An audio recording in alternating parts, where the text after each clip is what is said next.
Eh, di sini kami akan mempresentasikan hasil kerja dari kelompok kami yang berjudul Koreksi Faktor Daya. Di kelompok kami ada 4 anggota. Yang pertama yaitu ada saya sendiri, Hanif Takwa Ikhtiar Setiawaluyo. Yang kedua ada Edua Adi Ina Abror. Yang ketiga ada Dwi Kori Handani. Yang keempat ada Ahmad Sefa.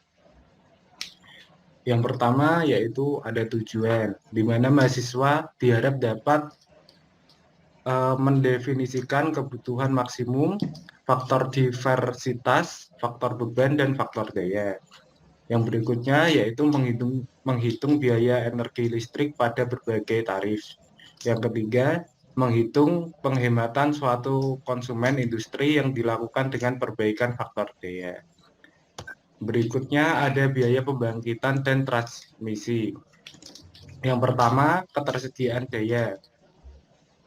Ada PLN sebagai pemasok utama dan unit generator sebagai cadangan. Yang kedua, ada daya terpasang, di mana kapasitas atau besar daya yang disediakan.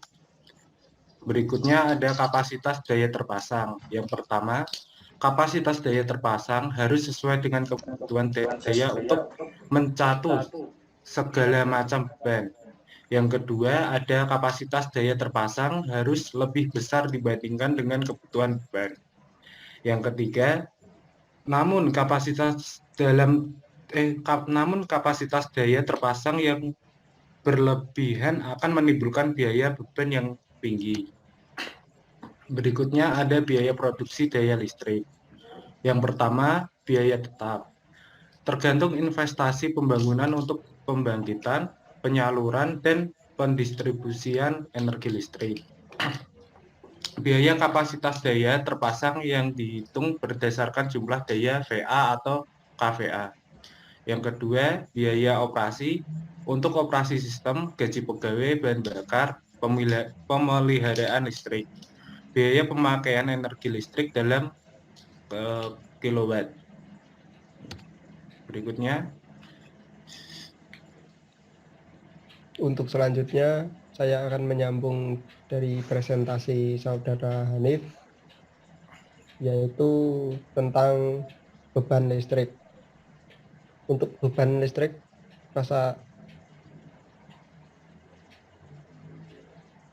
pembayaran rekening listrik. Yang pertama, biaya tetap dibayar setiap bulan melalui biaya kapasitas daya terpasang tanpa memperhatikan daya tersebut dipakai atau tidak. Untuk yang kedua, biaya operasi dibayar sesuai dengan pemakaian energi listrik yang ditujukan oleh alat ukur, yaitu kWh meter untuk daya aktif. Yang kedua, kVA kVAR meter untuk daya reaktif yang faktor dayanya di bawah 0,85.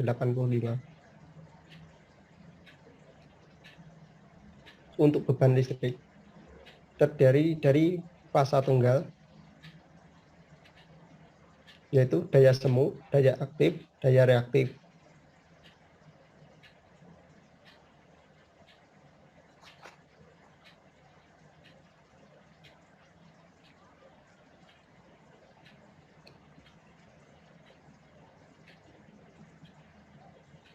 Untuk beban listrik, fasa 3 terdiri dari daya semu, daya aktif, daya reaktif dengan rumus yang sudah terpampang di PPT.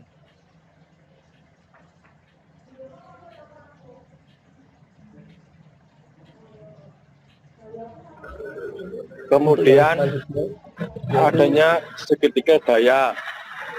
Yang pertama yaitu hubungan ketiga daya. Satu, daya semu atau S adalah daya yang disediakan oleh PLN. Dua, daya aktif atau P adalah daya yang dapat dimanfaatkan secara langsung. Yang ketiga yaitu daya reaktif atau Q adalah daya kemagnetan yang tidak dapat dimanfaatkan langsung.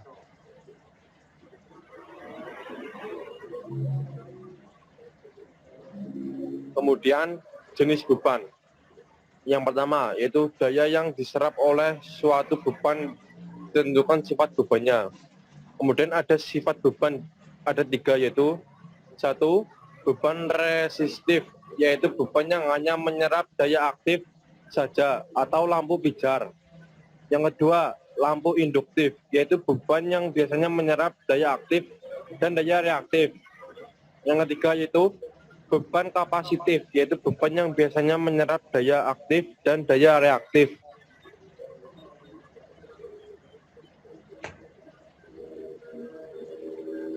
Kemudian ada kurva beban. Yang pertama, kurva yang menggambarkan pemakaian energi listrik. Kedua, kurva ini diperoleh melalui pengukuran daya yang diserap oleh sistem beban pada inverter atau periode waktu tertentu. Yang ketiga, kurva beban dapat dibuat periode harian, mingguan, bulanan, bahkan tahunan.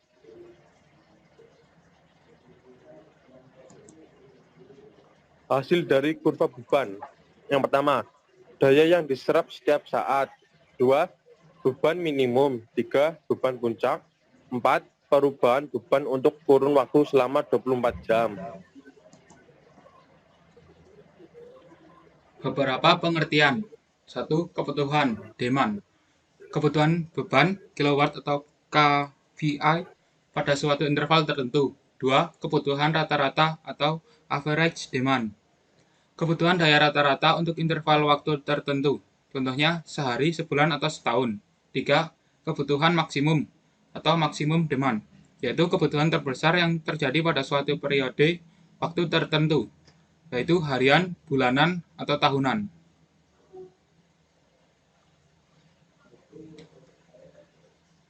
Faktor kebutuhan, demand factor. Perbandingan antara kebutuhan beban maksimum aktual terhadap beban terpasang. Ini digunakan untuk menghitung beban terpasang total yang harus ditanggung oleh sumber pada waktu yang sama. Nilai faktor kebutuhan lebih kecil dari 1. 2. Beban terpasang, yaitu jumlah daya dari beberapa unit beban berdasarkan nameplate dari peralatan atau mesin tersebut.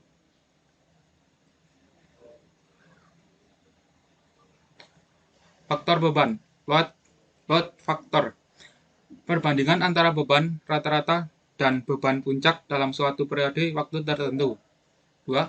Menggambarkan fluktuasi beban. 3. Nilai faktor beban secara empiris, yaitu beban perumahan sama dengan 0,1 sampai dengan 0,3. Beban bangunan komersial yaitu 0,25 sampai 0,3 dan beban industri yaitu 0,7 sampai dengan 0,9. Jika faktor beban semakin jauh dari angka 1, berarti tingkat fluktuasi beban yang tinggi.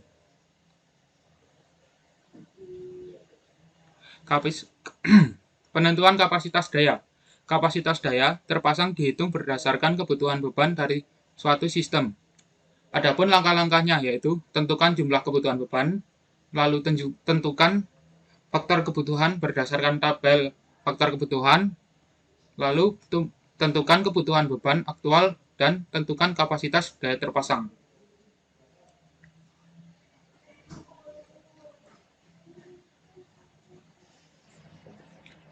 Baik, sekian presentasi dari kelompok kami. Kurang lebihnya mohon maaf. Wassalamualaikum warahmatullahi wabarakatuh.